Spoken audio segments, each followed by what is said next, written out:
with 6 News at 11. 2 Lansing teens learned their punishment for their involvement in a deadly shooting, and tonight, the family of the victim is speaking out. It's our top story tonight at 11. Thanks for joining us. I'm Sherry Jones. A 13 and 17-year-old were both charged with murder in the shooting death of Noah Sisong last October. But they were able to plead guilty to lesser charges and learned their sentences yesterday. Our Sarah Alsha is here for you now with what the punishment is and what Sisong's mother has to say about it.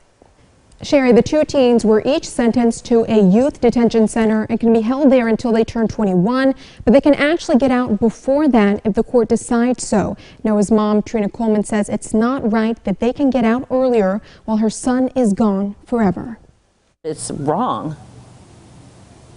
My son's life was worth so much more than that. 4 years and 8 years at most. That's how long a 17-year-old and 13-year-old were sentenced for the shooting death of Trina Coleman's son, Noah Sisong. It's a slap in the face. It's like we were re-victimized all over again. Both were charged with murder, but they were able to plead guilty to lesser charges. The 13-year-old with intent to rob while armed and involuntary manslaughter. The 17-year-old with assault with intent to rob while armed and accessory after the fact of a felony crime. Coleman has been outspoken against the Ingham County Prosecutor's Office for not trying the 2 teens in adult court and for accepting the plea deals. When you kill somebody, it's okay as long as you're not 18 yet? What kind of a message is that sending? The teens were sentenced to a youth detention center and can be held there until they turn 21, but they could get out earlier. Once they turn 19, they have hearings every 6 months to determine if they should remain in custody. I didn't know that they could begin releasing them at 19, which puts this 17-year-old at a year and a half, potentially. A year and a half and 5 years? I mean, people go to jail longer for DUIs. She says at yesterday's sentencing, the teens and their mothers apologized to her. But Coleman says it's going to be a while before she can accept their words. We're stuck with this for the rest of our lives.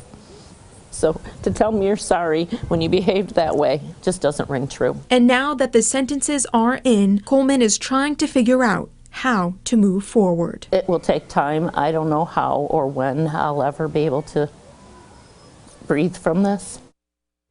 Coleman says Ingham County Prosecutor Carol Seaman is too soft on crime and should be removed from office. Seaman has defended her decisions with research which she says supports individualized treatment of a young offender in the juvenile system, even when the criminal behavior is, quote, particularly heinous. Sherry, back to you. Thank you, Sarah.